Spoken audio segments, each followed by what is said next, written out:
Fiverr အကောင့်မှာ location ပို့နည်း Okay ဒါဆိုမိတ်ဆွေတို့ရဲ့ပေါ့နော်ဒီ Fiverr လေးထဲဝင်လိုက်ပါ Fiverr လေးထဲဝင်ပြီးပြီဆိုရင်ပေါ့နော်ကိုက location ပို့ခြင်းနေသူတယောက်ပေါ့နော်နှိုက်လိုက်ပါဥပမာကျွန်တော်ဒီမှာပေါ့နော်တယောက်နှိုက်ပြပေးမယ်ပေါ့နော်သူနှိုက်လိုက်မယ်နှိုက်ပြီးပြီဆိုရင်ကျွန်တော်တို့ပေါ့နော် location ပို့မယ်ပေါ့နော်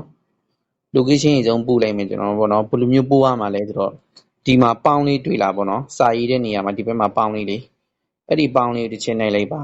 နှိုက်ပြီးပြီဆိုရင်ဒီမှာပေါ့နော်အောက်မှာ location လို့ရေးထားတွေ့လာပေါ့နော်ခဲလူဒီအောက်ကလေဒီမှာဒီဟာလေးပေါ့နော်အဲ့ဒီ location လေးကိုတစ်ချက်နှိုက်လိုက်ပါအရင်ဆုံး location မပို့ခင်အရင်ဆုံးကျွန်တော်တို့ပေါ့နော် location ဖွင့်ဖို့လိုတယ်ပေါ့နော် location ဖွင့်တာလို့ကိုဒီမှာဆွဲချလိုက်ပေါ့နော် internet ပိုက်တဲ့နေရာဆွဲချပြီးတော့ဒီဟာလေး location လေးတစ်ချက်နှိုက်လိုက်ပါ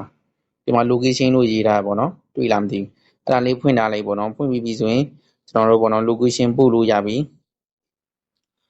location ပို့မယ်ပေါ့နော်ပို့မယ်ဆိုရင်အောက်ကကျွန်တော်တို့ပေါ့နော်ဒီပြန်ရောက်စာတန်းလေး location ဆိုတဲ့ဟာလေးတစ်ချက်နှိုက်လိုက်ပါ